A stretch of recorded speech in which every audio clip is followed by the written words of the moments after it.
Warning: the content of this video is strictly for entertainment purposes. The actions you are about to see are extremely dangerous and were performed by trained professionals with safety precautions in place. Do not attempt to recreate, imitate, or perform any of these actions. Doing so may result in severe injury, property damage, or death. By watching this video, you agree that you are doing so at your own risk and will not hold the creators liable for any harm.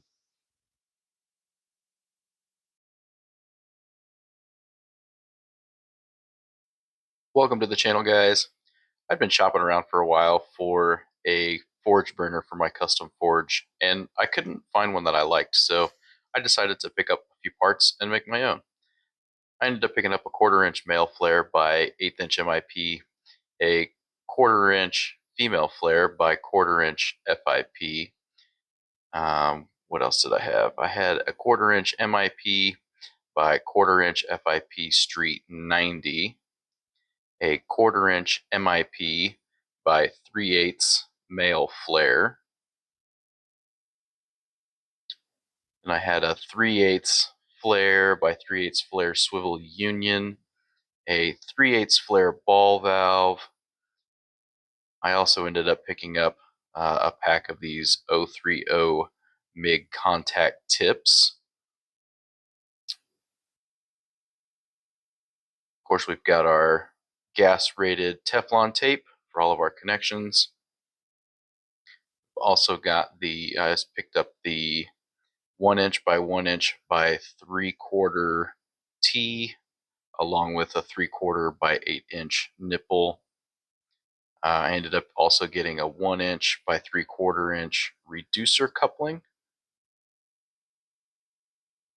And then I ended up needing a 1/8" NPT tap. That is to install the 1/8" MIP into the T. And then I also ended up needing to get a 1/4" by 28 tap for the MIG tips into the 1/8" MIP.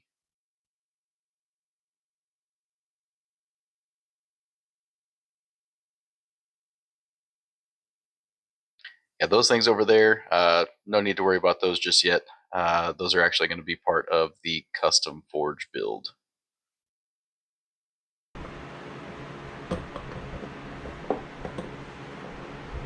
First, I started off by getting the 1" by 1" 3/4 T chucked up in the vise. Then I took a file and just flattened the top, just so that way it gave me a nice, easier surface to work with. Trying to use a center punch on a round object isn't always as easy as what you would like it to be. I ended up just taking a little Sharpie, kind of marking it up, so that way when I use my calipers here, I can scratch off that little bit of Sharpie. So I pulled my overall measurement for my T, then I split that number approximately in half, so then that way I can make a mark. I can scratch that Sharpie off of there from each side. Then I took my punch, it's a spring-loaded punch, found the center of those two lines that I scratched in, then punched it.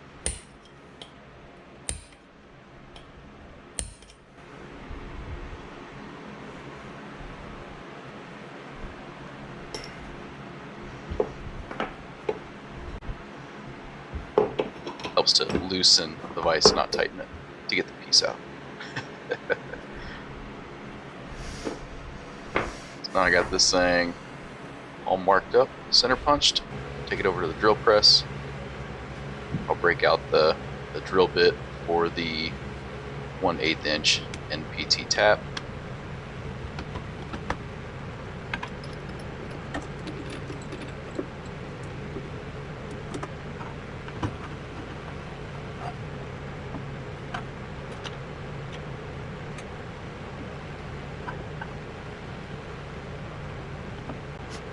remember, anytime you guys are drilling or tapping into metal, regardless of what it is, always do yourself and your bits a favor and use some cutting oil. I picked up this cutting oil at Menards and ended up just putting it into a condiment bottle that I got from the dollar store. Makes it a whole lot easier to dispense the oil, keeps it clean. I can't stand the little flip top oil dispensers or bottles that the oil comes in from the store. I ended up just putting the tap in the drill press itself, so that way I knew that I was getting the threads straight up and down, just so that way it was a lot cleaner, straighter that way. I went ahead and grabbed the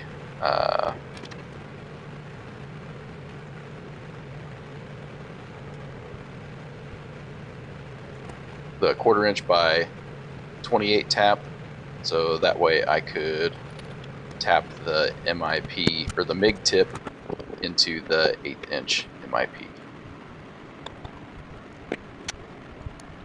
The brass is quite a bit softer than what I anticipated, and so it was kind of gumming up while I was on the drill press. So I decided to chuck it up in the manual tap and get it on that and take care of it that way.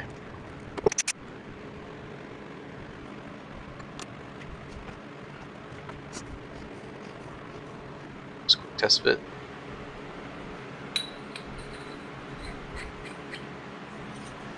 A little pre-assembly.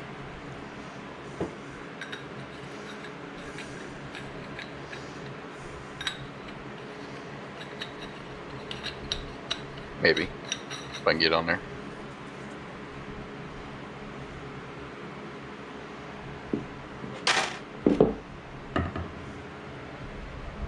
Then I took a Sharpie and eyeballed roughly the center of the T.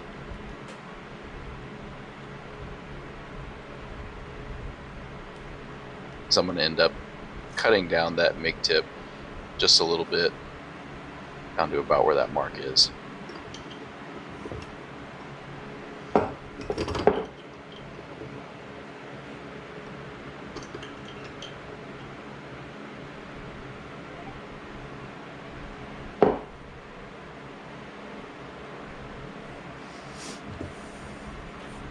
Ended up just grabbing a fairly fine file.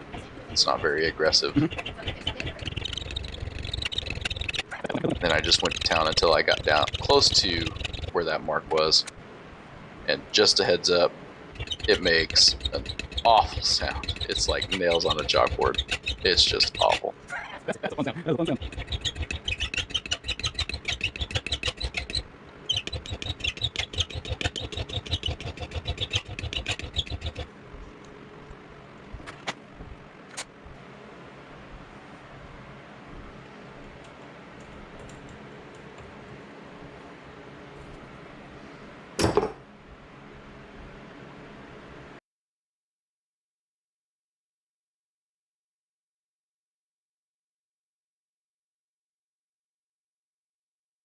It's time for a little Teflon tape on all the threads.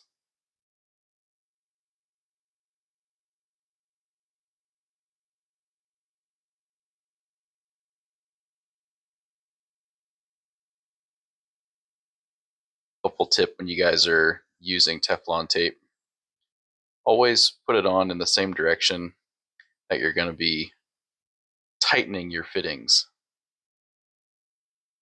That way when you're actually assembling your parts for whatever project you're working on, the tape goes in the same direction with your fittings. Because if you put it on the wrong direction, it'll actually start to loosen and could come off and could create potential areas for leaks.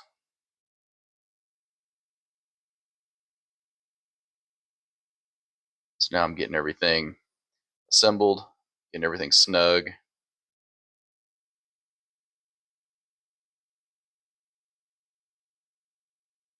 I always like to do things hand tight and then usually give another quarter turn.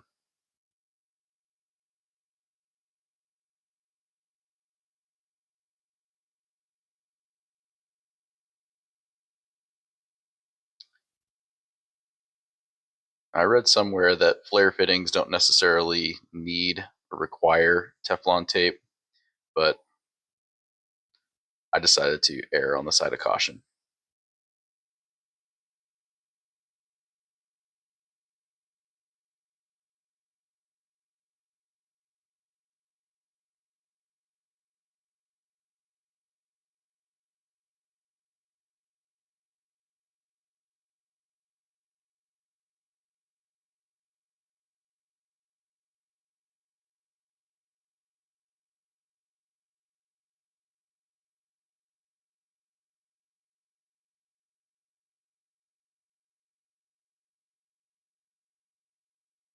Whenever I install ball valves, I always like to install them in a way where when you open the valve, it points in the direction that it's flowing.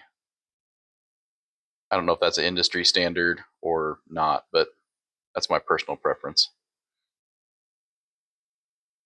Whether I'm installing water lines, water valves, or in this instance, propane.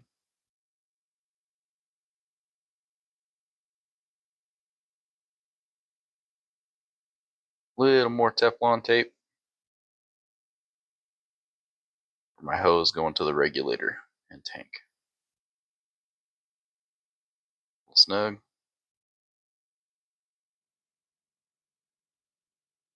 Of course, I had to leak test everything with a bit of soapy water. I opened up the valve just a little bit, put my finger over the big tip.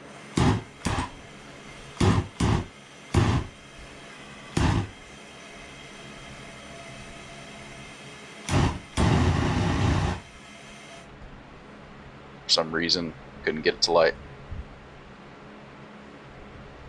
What does that mean? So I upped the pressure on the regulator a little bit. Yahtzee.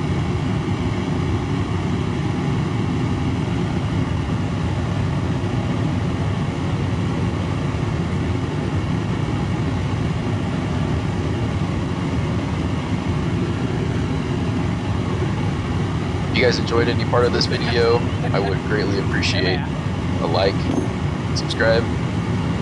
Please leave me a comment down below, and check out some of my other videos. Thanks for watching.